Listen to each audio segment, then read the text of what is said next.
Assalamualaikum warahmatullahi wabarakatuh. Kembali lagi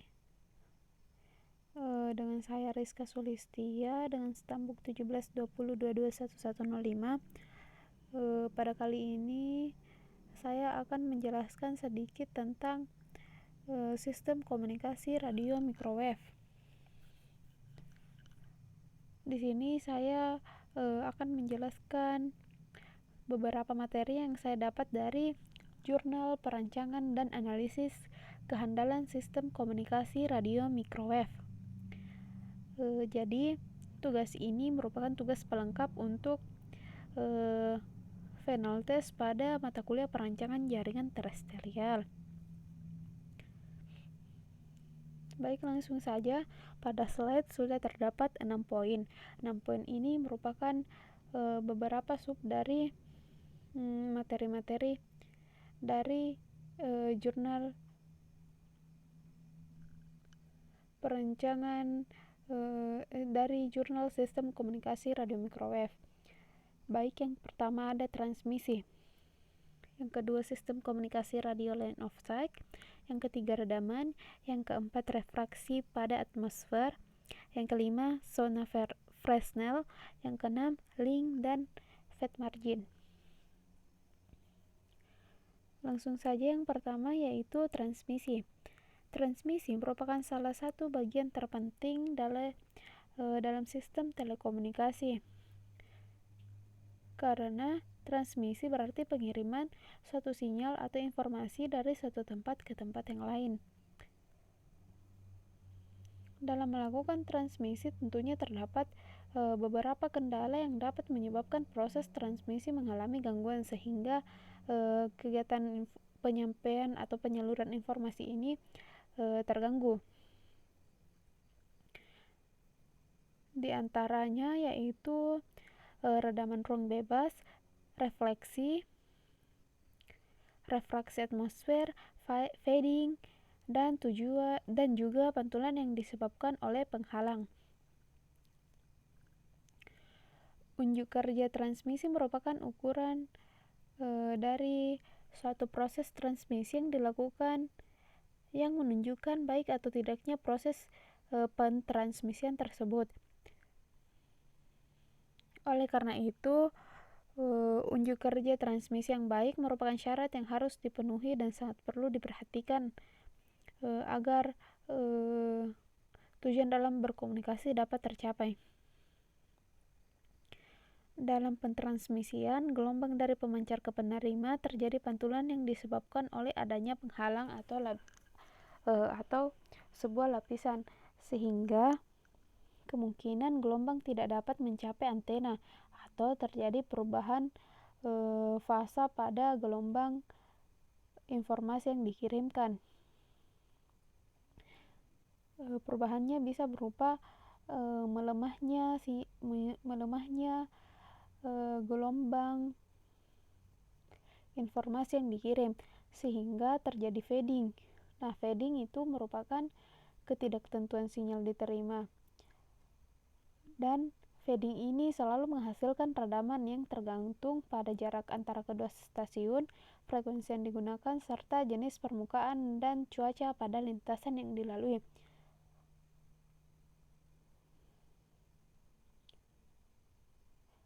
Lalu yang kedua yaitu sistem komunikasi radio line of sight, atau biasa juga disingkat dengan sistem komunikasi LOS. Nah, sistem komunikasi ini merupakan teknik pentransmisian sinyal di mana antara kedua terminal saling berhubungan, benar-benar tidak ada penghalang sama sekali, sehingga sinyal dari pengirim dapat langsung mengarah pada penerima dan langsung juga diterima oleh sistem penerima. Sistem ini biasanya digunakan untuk sistem transmisi gelombang mikro karena merupakan propagasi gelombang ruang bebas dan memperhatikan gelombang langsung dan gelombang pantul. Terlihat pada gambar. Di gambar terdapat dua antena, yaitu pengirim dan juga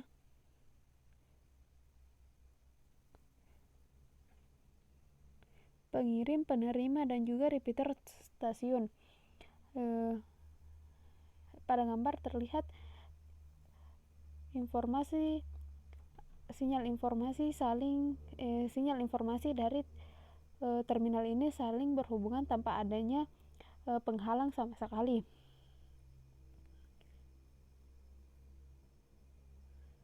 Sistem komunikasi radio ini mempunyai daya kirim 0,2 sampai 10 watt dengan bitrate lebih besar sama dengan 90 Mbps per carrier. Dengan jumlah kanal lebih besar sama dengan 1800 kanal per carrier dengan panjang lintasan 1 sampai 80 km. Perencanaan sistem ini harus memperhatikan daya pancar yang dibutuhkan, perbaikan yang diperlukan karena lebih banyak faktor yang dapat menimbulkan fading, serta bandwidth yang diperlukan juga tentunya lebih besar. Selanjutnya,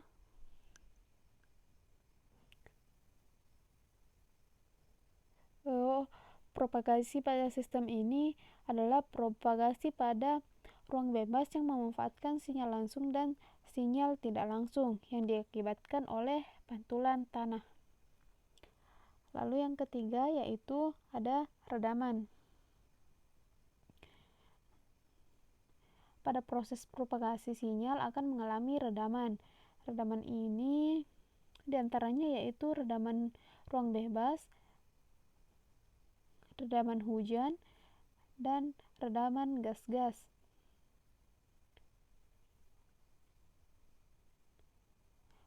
Redaman gas-gas di atmosfer.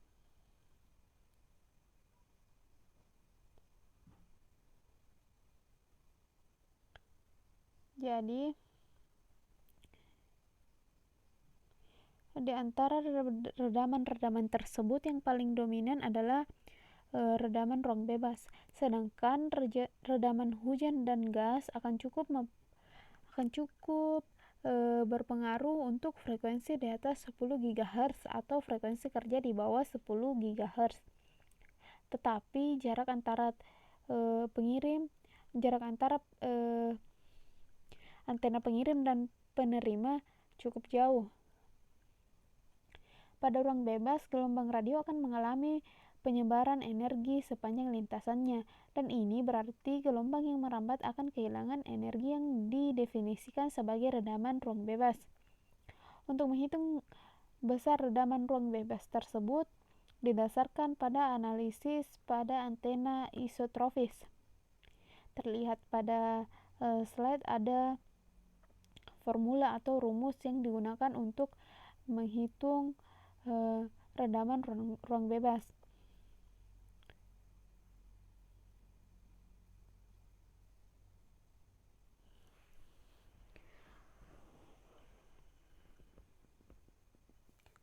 Lalu selanjutnya yaitu refraksi pada atmosfer.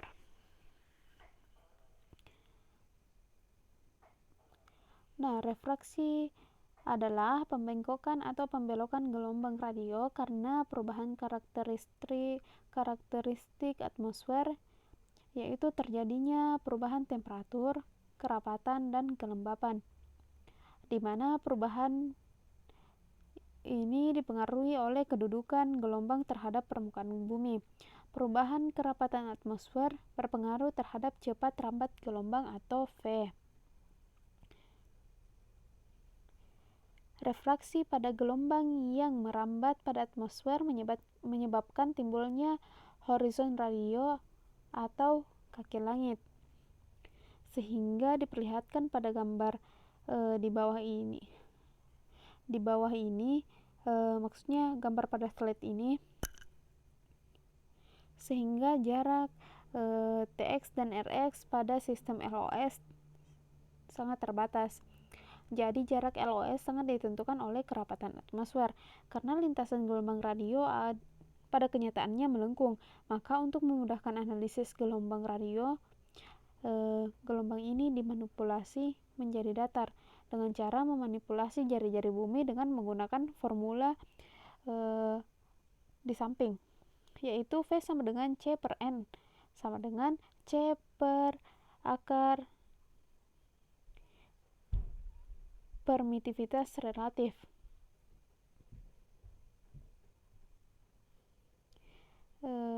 C merupakan kecepatan cahaya, yaitu 3 dikali 10 pangkat 8 meter per detik, dan N merupakan indeks bias refraksi.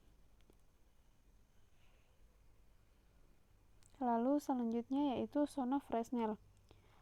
Nah, zona Fresnel adalah tempat kedudukan titik dalam lintasan gelombang radio di mana gelombang ini direfleksikan dengan panjang lintasan tambahan maksimum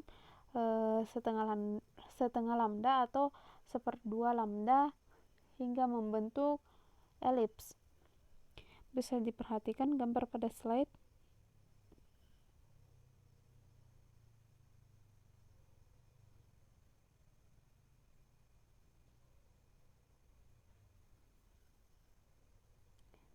Jadi ini merupakan gambar zona Fresnel dan zona Fresnel untuk jarak dan frekuensi tertentu.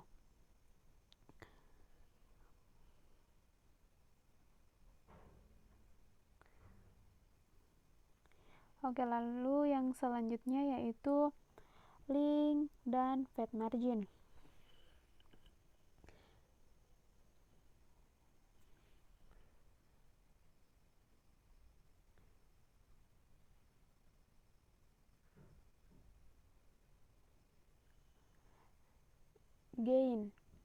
Gain ini merupakan perbandingan daya pancar suatu antena terhadap antena referensi.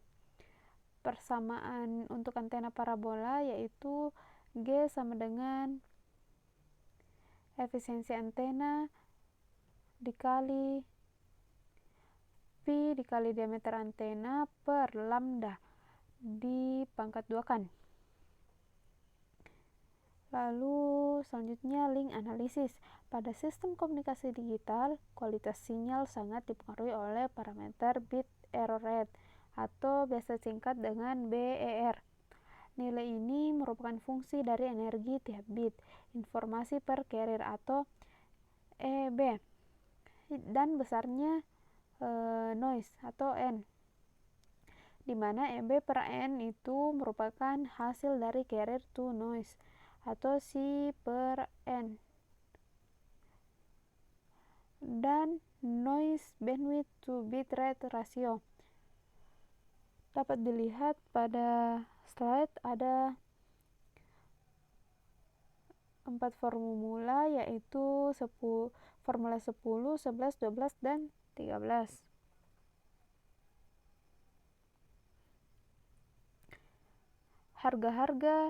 Harga-harga dari besaran ini dapat dilihat pada grafik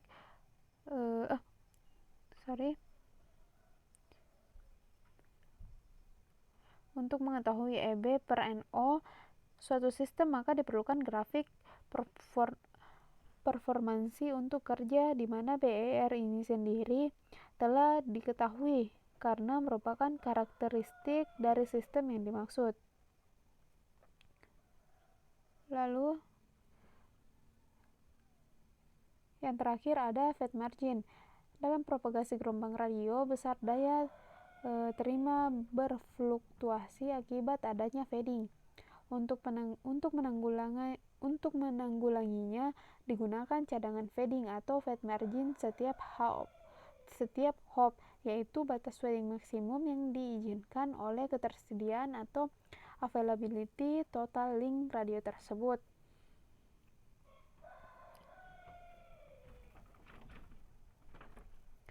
Pada slide juga terdapat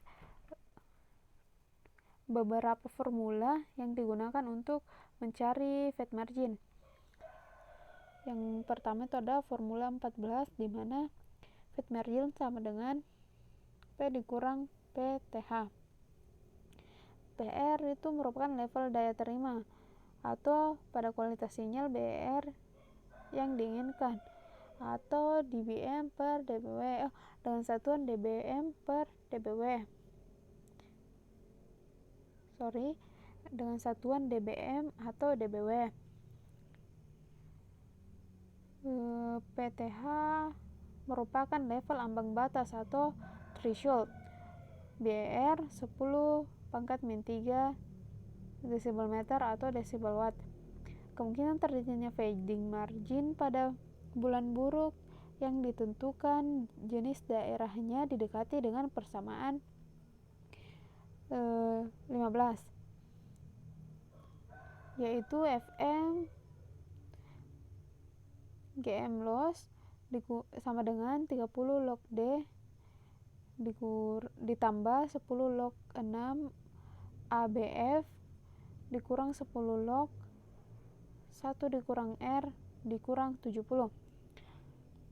Nah, dimana D itu merupakan jarak antara Tx dengan Rx dengan satuan kilometer. F itu merupakan frekuensi kerja dengan satuan gigahertz. Selanjutnya R itu reliability atau availability. Yang selanjutnya itu A, kekasaran lapangan. Lalu B itu adalah faktor cuaca. Nah, sekian yang dapat saya jelaskan kembali. Semoga dapat memenuhi tugas ini, dapat memenuhi tugas mata kuliah ini. Lebih dan kurangnya mohon dimaafkan. Wassalamualaikum warahmatullahi wabarakatuh.